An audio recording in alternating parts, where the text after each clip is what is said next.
Mes chers frères et sœurs, Yorana, recevez les salutations de la présidence du Temple. Et j'aimerais remercier également la présidence pour cette invitation de pouvoir venir partager un message avec vous. Yorana, vous savez, lorsque j'étais président de district, on est arrivé à Takaroa, on a préparé nos discours, tout en tahitien. Et au moment où je me suis levé et j'ai commencé à parler, je regardais les mamans qui sont là, j'ai dit, j'espère qu'ils vont comprendre vraiment ma façon de parler en tahitien. Et quand j'ai commencé à parler, il y a une maman qui me dit,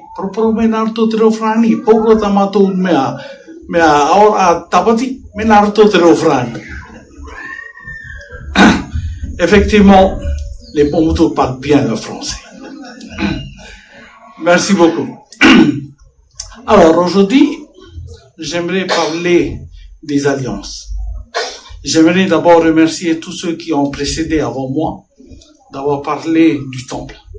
C'était magnifique. Merci beaucoup. Pourquoi on parle beaucoup du temple aujourd'hui? N'oubliez pas que les bénédictions du temple sont des bénédictions éternelles. Pourquoi je vous dis? Parce que je suis témoin de toutes ces bénédictions, témoin des miracles qui se passent dans la vie des familles.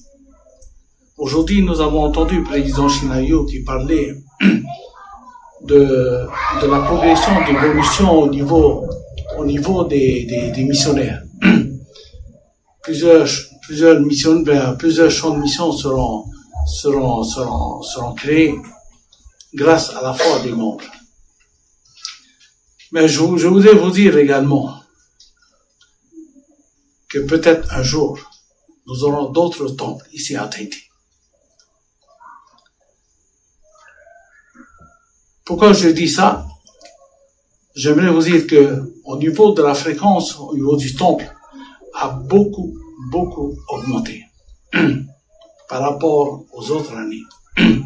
Nous avons vu beaucoup de monde venir au temple, accompli des ordonnances merveilleuses. Et nous avons vu également des baptêmes augmenter, des évêques qui soutiennent ce programme pour sauver les ancêtres.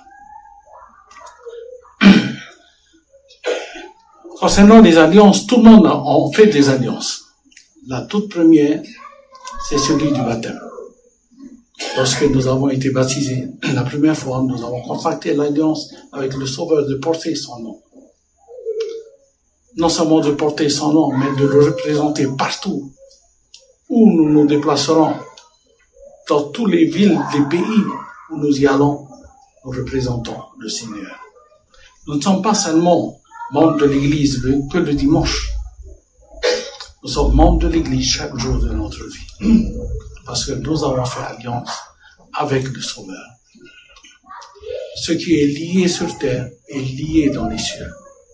C'est pareil dans le temple. Dans le temple,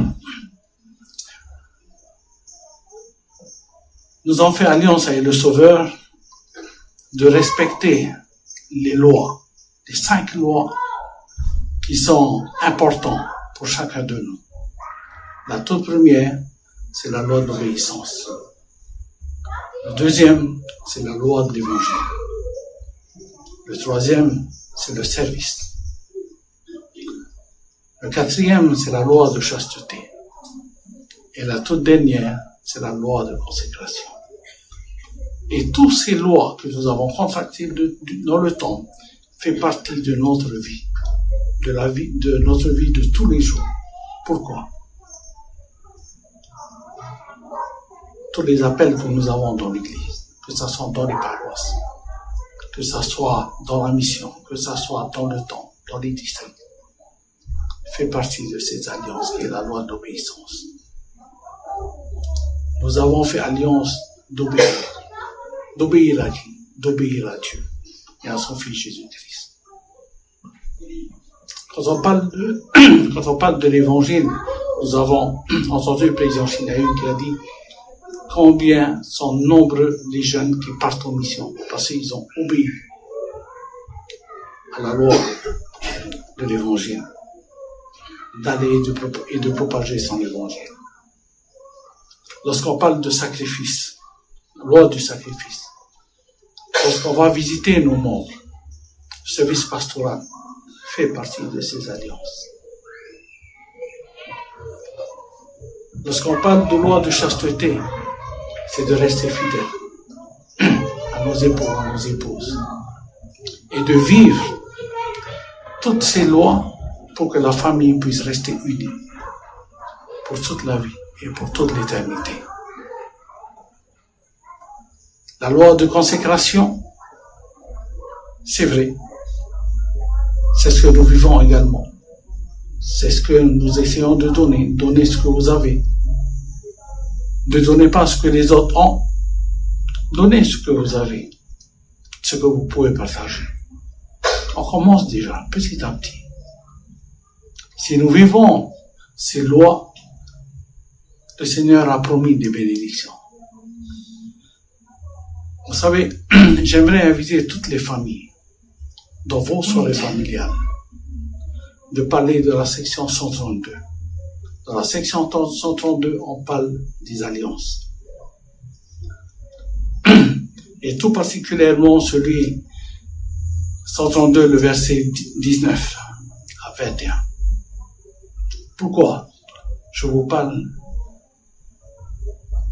de cette alliance-là? C'est quelque chose qui m'a beaucoup changé lorsque j'étais appelé dans la présidence du temple. C'est vrai, on va au temple, on contacte des alliances, après on rentre.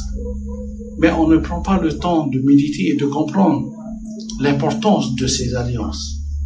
Voici ce qu'il dit.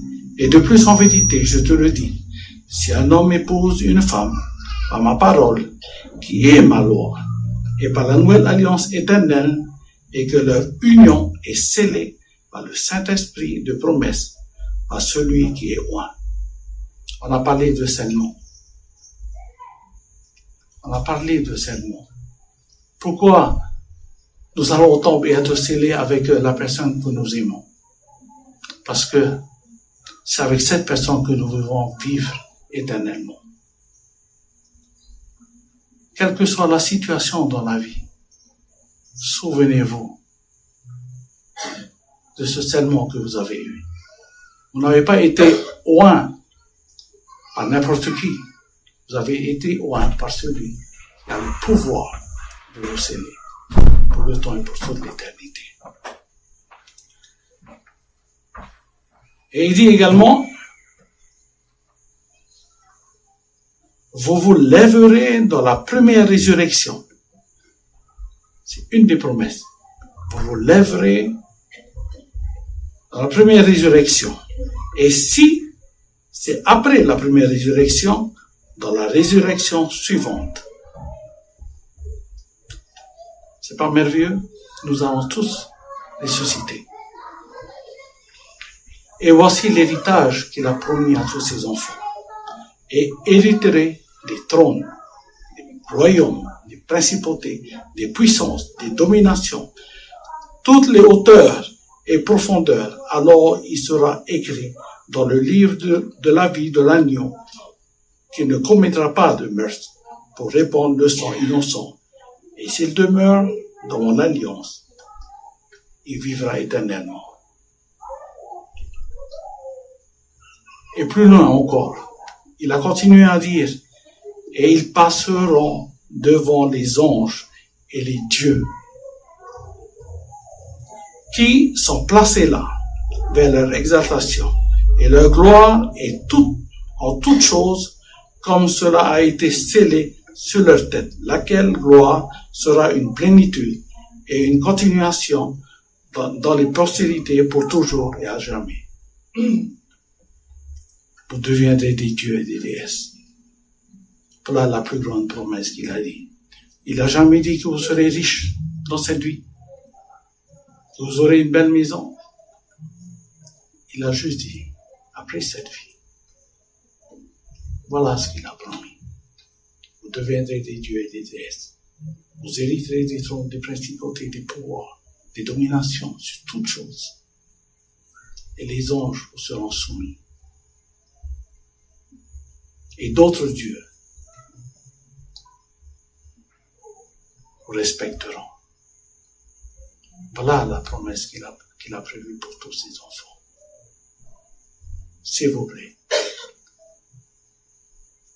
ne cherchez pas les petits soucis dans votre vie, mais essayez d'élever. Élevez vos épouses, élevez vos époux, élevez vos enfants. Soyez attentifs à leurs demandes. Respectez-les. Vous savez, depuis que mon épouse est tombée malade, cette année a été c'est une grande épreuve pour moi, mais j'ai appris à l'aimer encore plus. Je vous dis, j'ai appris à l'aimer. J'ai appris à voir une différence et de garder ma foi, parce que je sais que ma foi peut la guérir. Et aujourd'hui, elle se porte bien. Nous avons continué à servir. Et aujourd'hui, je peux vous dire, je l'aime encore plus qu'avant. Je sais qu'un jour, je serai toujours avec elle. Soyez un exemple pour vos enfants, car ils seront bénis grâce à votre foi. Mon témoignage, c'est que nous sommes dans la vraie Église. Dieu nous aime chacun de vous, car nous sommes ses enfants. C'est mon message que je vous laisse au nom de Jésus-Christ. Amen.